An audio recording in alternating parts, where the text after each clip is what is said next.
Okay, welcome to Apple Core Dallas meeting, second to last Super Saturday. John Jonesy is going to enthrall us and educate us and make us smart somehow. So, Jonesy, you're up. It's a tall order. All right, I'm turning my microphone on. Oh, I guess I should turn mine off. Twice. All right. All right. Okay. Okay. I muted All mine. right. I'm trying to go slowly since I'm tethered to my phone and I don't know how well my phone is broadcasting to y'all out there. So we're going to try our best here. All right. So I figured to go out with a bang here, I'm just going to kind of go over some of my favorite accessories and things that I use on a daily basis. I'm going to try my best this weekend to make a list of everything I talk about today. Maybe a few other things I don't show off today. Make a list of where you can find it. So for those of y'all that are like, where can I find it? Where can I buy that? I got you. Just give me maybe a day or so to collect that list. Thank you. Gonna try my best. So I figured I'd start off with power, and then we'll move to connectivity, and then we'll move on to some fun things too.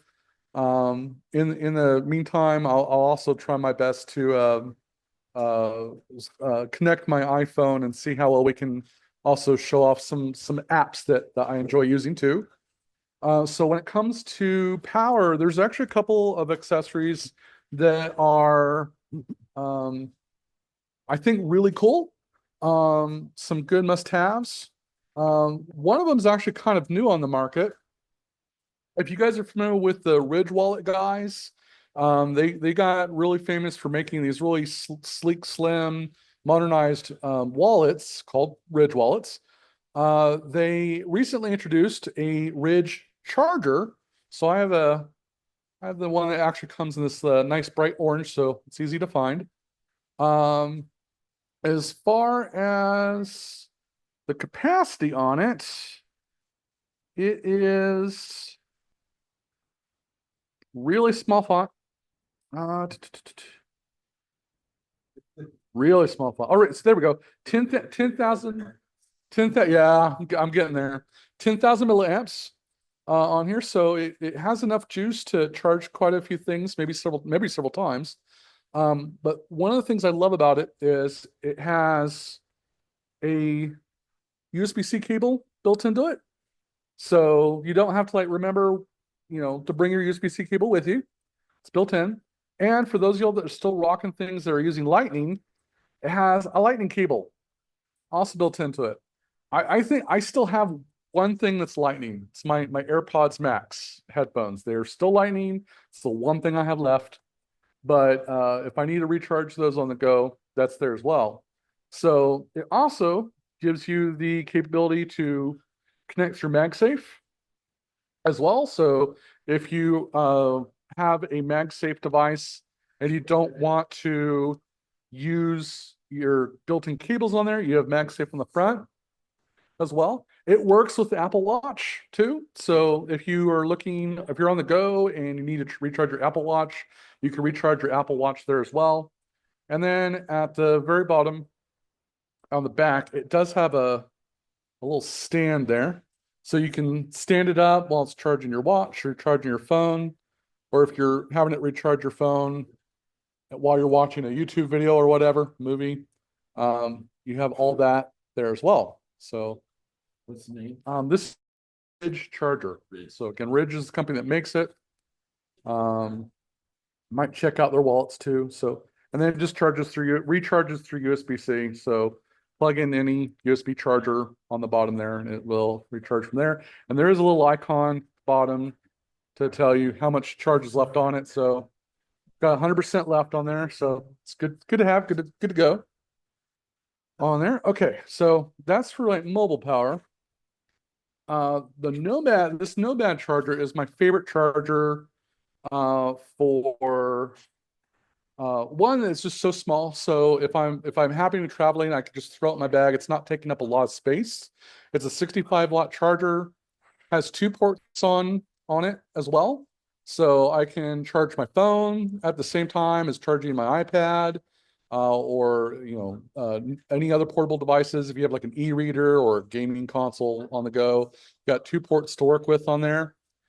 Same thing. I like it because this one actually has an Apple Watch charger on the top as well. So, effectively at the end of the evening, I could be charging my phone, my tablet, and my watch all at the same time overnight. So this is made by a company called Nomad.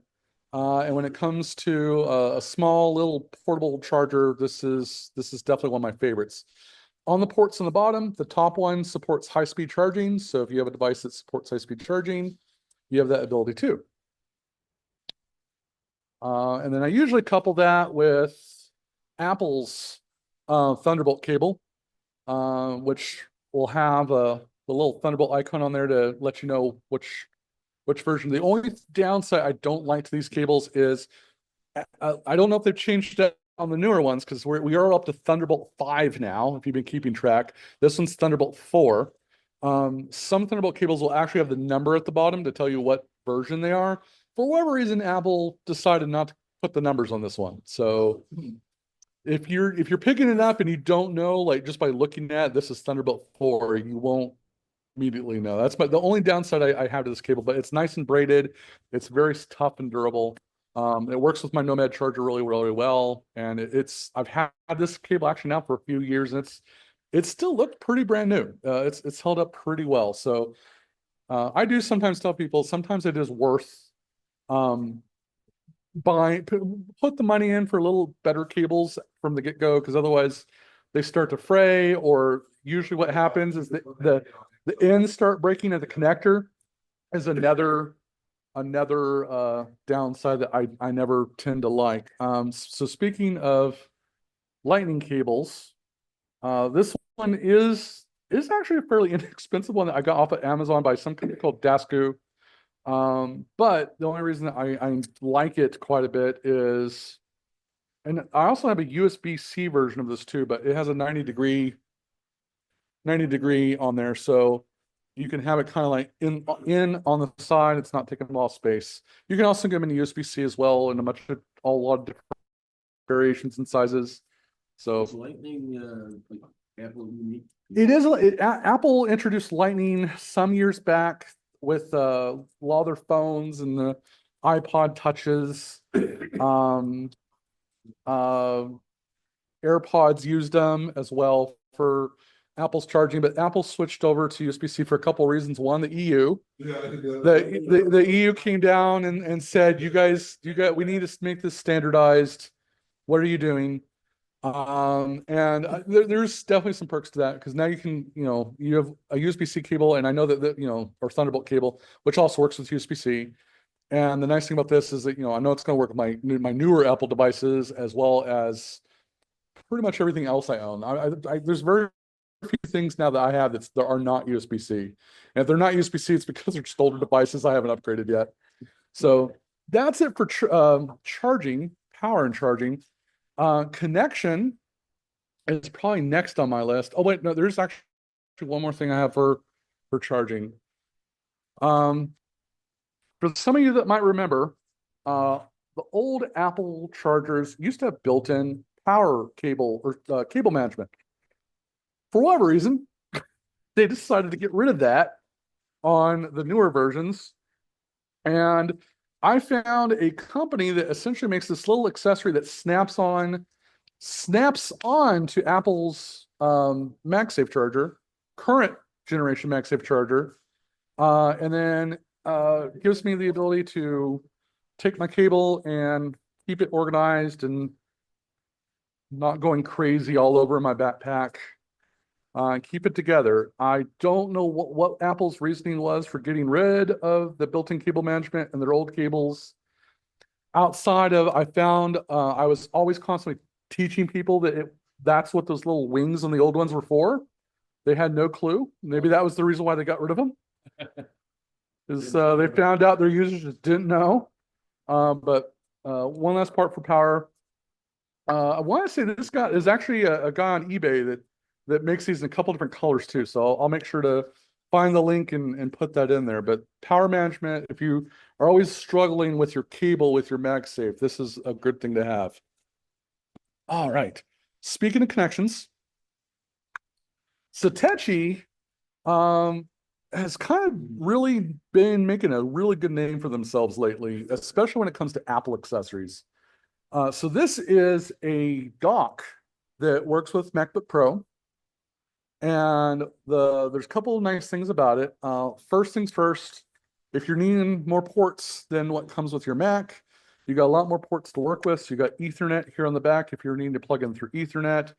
It gives you a couple 5 gig and a 10 gig USB-C port here on the back as well.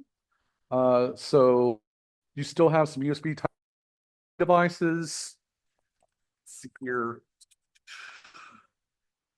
Like you still have some of these lying around that you're using that are still USB type A. This one's actually pretty cool because it also can do type C, but if you still have type A, it gives you some type A's to work with. It gives you a display port there on the back too. If your monitor happens to be DisplayPort, also gives you two HDMI, dual HDMI on there, and then a high-speed USB-C and a Thunderbolt pass-through as well. But the thing that I really like about this dock is at the bottom, it has a spot to put an SSD.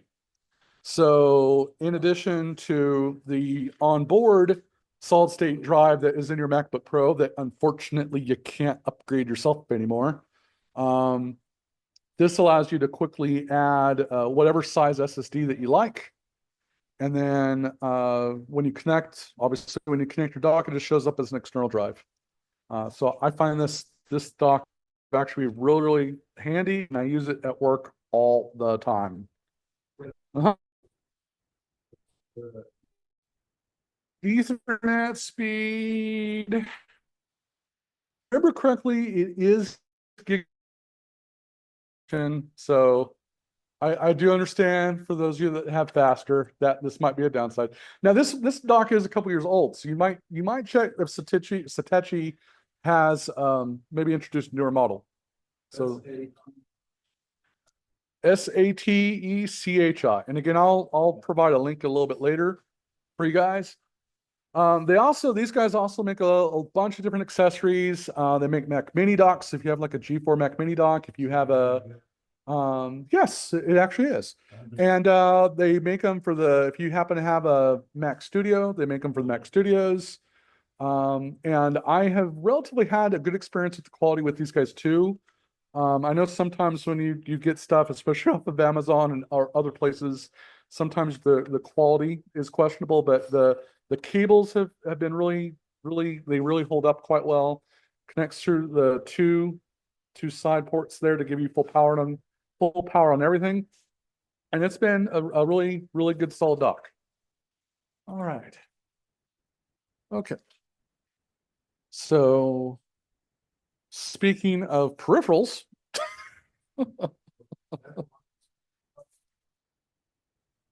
I don't think so, because I don't remember spending $300 for a dock, unless they've gone up.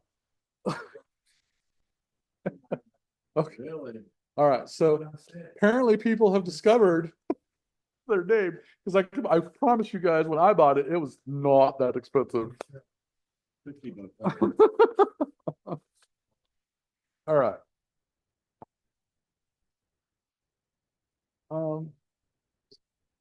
How many this? Yeah. It's a good way to it, right? Yeah. So for those of you that like keyboards, this is the keyboard I usually travel with, my portable keyboard. It is a tactile keyboard, as you can hear. Hopefully you can hear pretty well.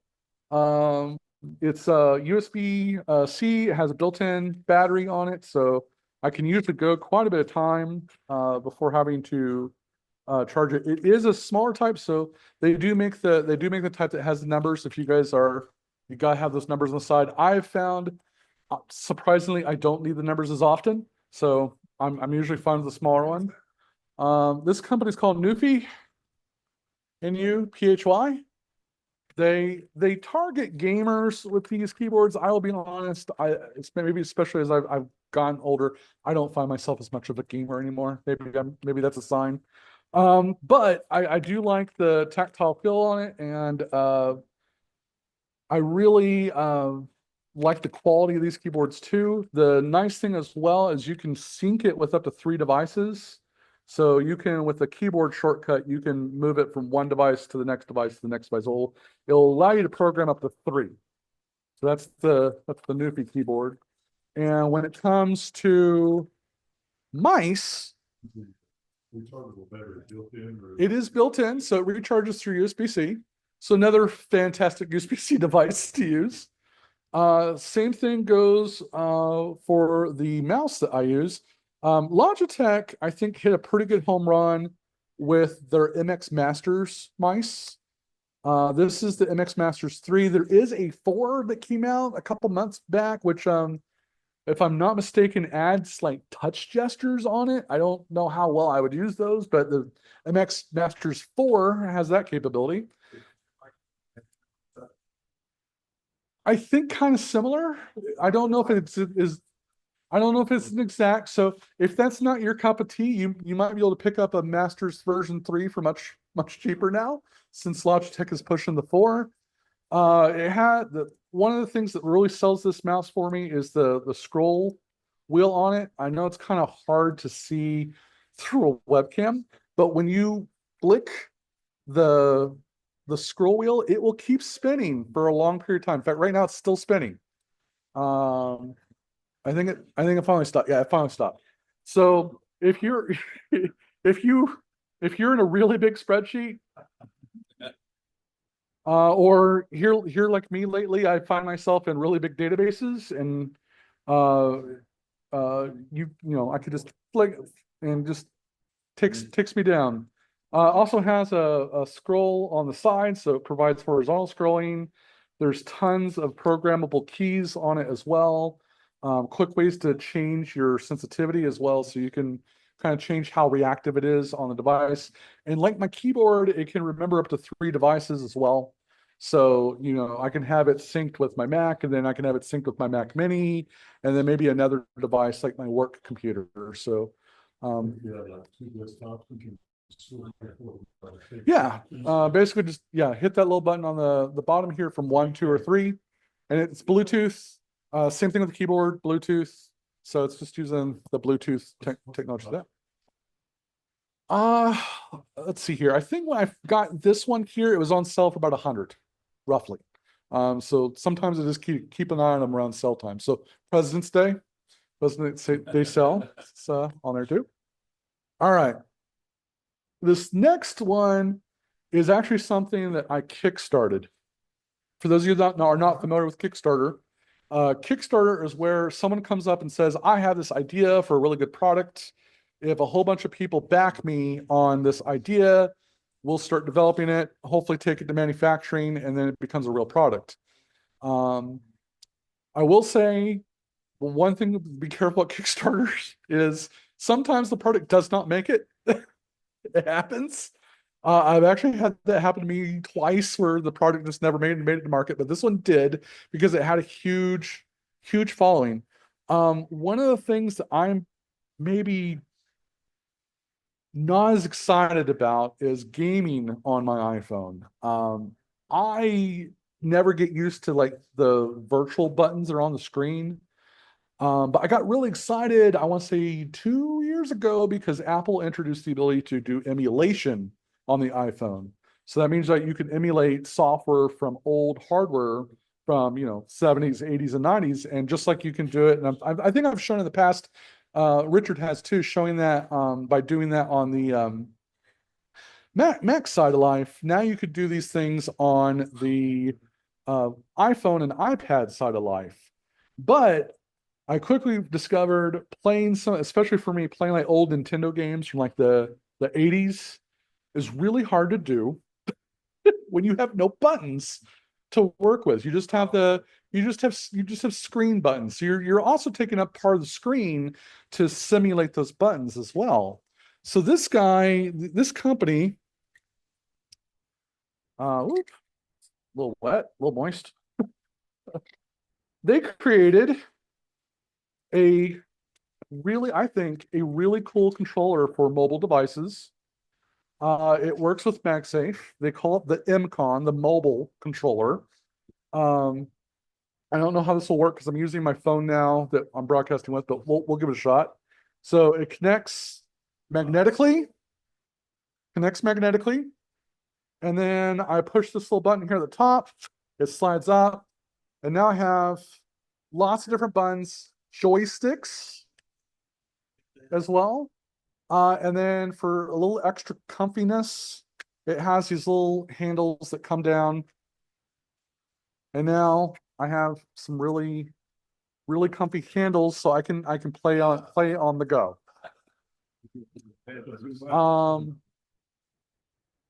So cool thing about this controller, one, when as soon as I unlocked it and had it like slide up with my phone, that's what turns it on. So when you slide it back down and lock it back in its like resting mode, it automatically knows that and it turns the battery off, which is kind of a cool feature. Like other devices I explained today, it will sync up to 3 devices. So you can also have this where it will sync like with your Apple TV, or you can have it sync with another computer. I think you can even have it sync with other consoles. So if you have like a PlayStation or Nintendo or an Xbox, you can use this as an alternate controller to the ones that come from the manufacturer as well. And I'm going to try, we'll see how this works for you guys that are watching mobile. The company is called Snap. Snap.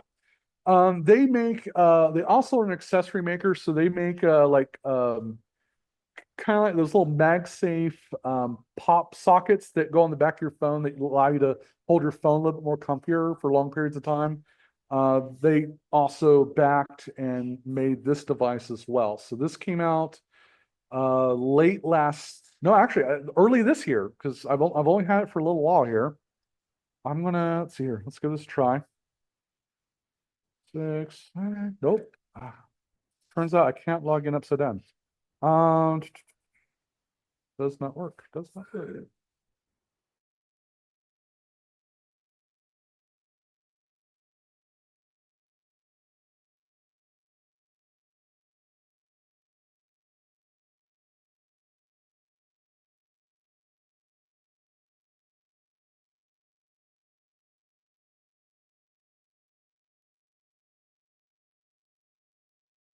Oh no.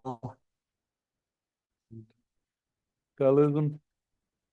Oh no, maybe we're connected back. Okay. So, it looks like I can't broadcast and do something on the phone at the exact same time. This might be an issue for those of y'all that are joining us live. But you can see my screen, so I'm gonna try my best to do it this way. I'm gonna stop screen sharing for a minute here. That might help. I don't know if it'll help, but it might help. All right, so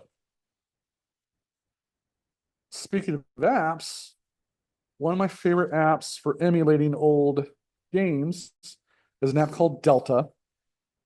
And let's choose there.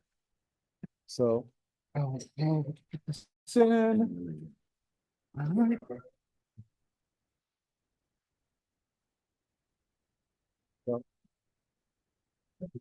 So it's been a while.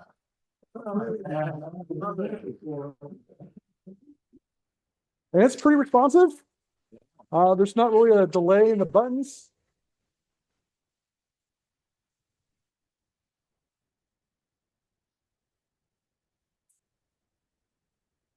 I think that's enough of that.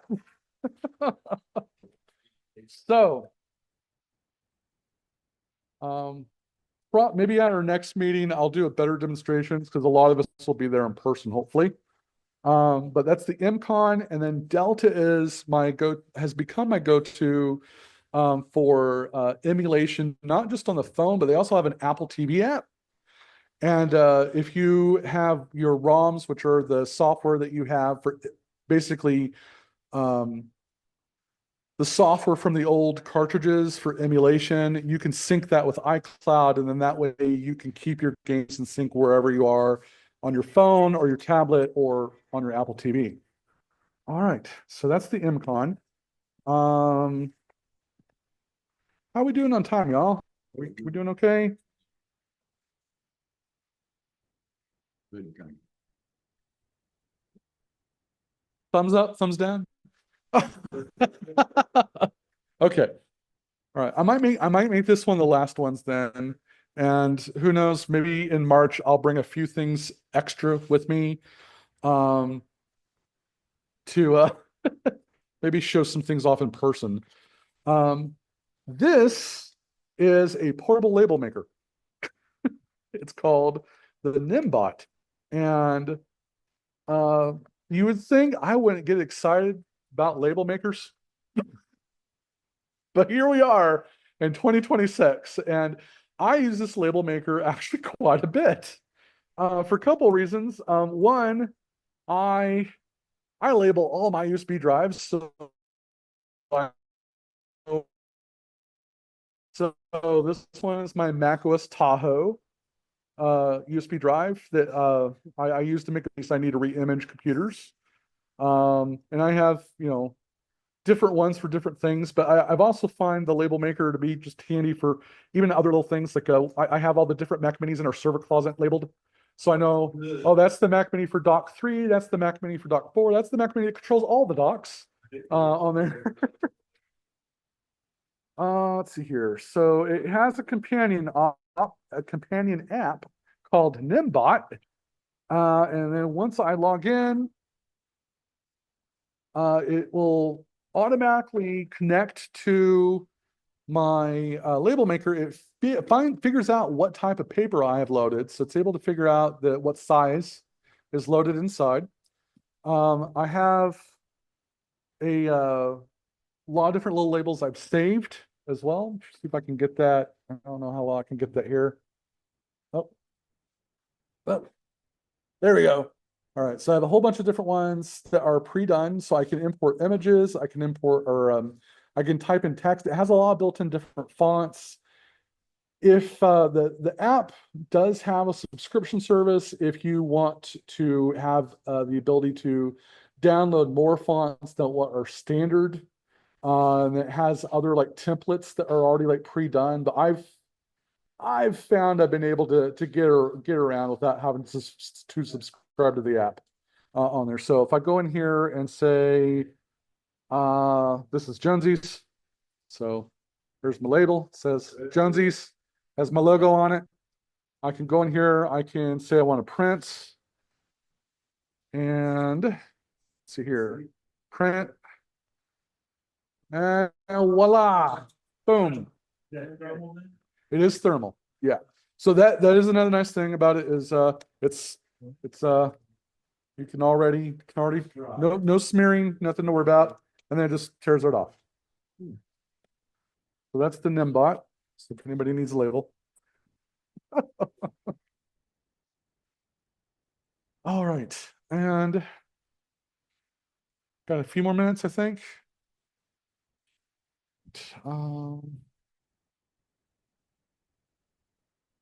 So I realize I probably should have took a picture of my food before showing you guys this next app. I'm not normally one of those people that takes pictures of my food, but this app has got me doing that a little bit more often. This app is called Food Llama. And if it sounds familiar, because you guys may have heard of another app called Water Llama. Water Llama started as an app to promote people to drink more water. So you can go in there and say, I drink, 16 ounces of water or 20 ounces of water. It also will extrapolate the water from other things you drink, like sodas, coffees, teas, soups. So it kind of uses their formula to kind of calculate if you drunk a bowl of soup or 8 ounces of soup, how much water would that be, roughly? Food Llama is the same concept, but for food. So you can go about it a couple different ways. One logs, everything that you tell it to eat. So I can go in here and I can actually just, in this case, since I didn't take a picture, I can write in here, I ate a baked potato and brisket sandwich. And check, and it thinks about it. and it then logs an estimate of how much calories that food is. Now, I'll probably have to go in here and redefine a little bit more because that baked potato did have sour cream and butter and cheese and bacon. So that number's maybe not as accurate today on there. So we may want to consider today a cheat day, maybe. But like this morning, I had 2 hard-boiled eggs and a cup of coffee. So it logged that as 206 calories. And that's probably more accurate. What's really cool about this app, and let me find an entry where it actually does a good job. Okay, here's my lunch yesterday. So my lunch yesterday, I'm trying to do good. I had a whole crate of turkey, some sliced apples on there, and it was able from that picture. It uses AI. From that picture, it is able to determine fairly accurately what ingredients are in the food that you took a picture of. I've been really impressed. I took a picture of a salad I ate, and it was able to determine like all the ingredients down to some of the smaller chopped ingredients that were in that salad, what they were. It was even like, I think it was even able to determine those were chopped walnuts, not just chopped nuts, chopped walnuts, and it was accurate. I actually was very impressed with that piece of AI. I was like, that's pretty good. And then it uses the information to log, your the whole plate, the whole entire plate. So you could even, if you have like a main plate and maybe like a side dish that has like a piece of bread on it, as long as it's within the image, it'll pick that up and it'll kind of use that information to categorize it. Once in a blue moon, it may not catch something, so you can go in there and you can say it also had this. You can add those things if you need to, and then it also will score your lunch or your dinner for your breakfast. It's going to count that, and it'll and yeah, and it will do things like you did good on the protein, you did good on the carbohydrates. Next time, add some berries or nuts, or next time, add some spinach, or so.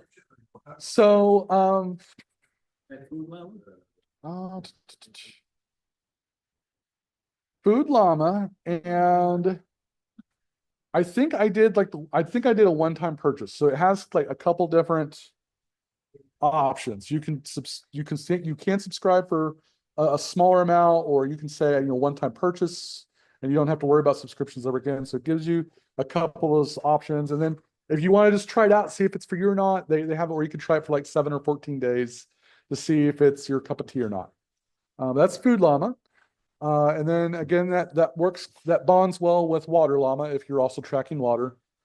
I think, at least for today, that was all the apps I was going to show off here, especially as we're reaching 12:30. And I know we still need to do a group meeting. But I will maybe try to, maybe at the next meeting, bring a few more things to share if you guys are interested. So those are just a few things. I guess one last thing is for those of y'all that are online, this little guy here.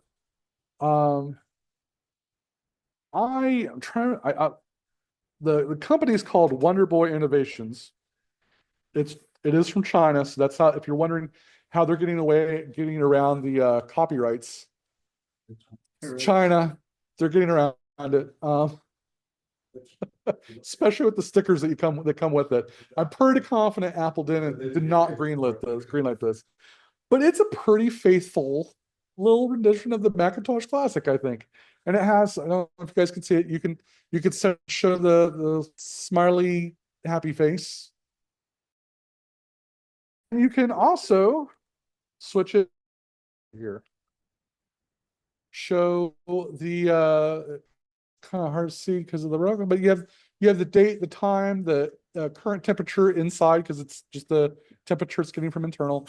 And it has several different alarms. You can also set it to go off in the morning at 8 a.m. and you can quiet the alarm by giving a good tap on the top. But I usually have it set to the little smiley face just to kind of give me some cheerfulness when I need it. All right. Display the time Just sit it and use it like a clock. Yeah, you could just set it and use it like a clock. I've seen those On there. You can adjust just like the old one, you can adjust the intent with the scroll wheel. So that's pretty faithful. On there, all the little stickers match as well. And then I forgot to show you guys how you turn it on and off. You turn it on and off, so don't lose it, with a little floppy disk. So it's not on right now, but it will turn on when I put the floppy disk back in. There we go. So that's my little desk alarm clock that I usually have at work. That's good. All right, so those are all some of my favorite things I use every day. So again, I'm going to put together a list of where you can find everything and what everything was, because I know that was a lot to go through in 30 to 45 minutes, if not less, on there. And I'll hopefully maybe have a couple more things I can recommend at our final next fun meeting in March. All right. Thank you. Thank you. Thank you. Thank you.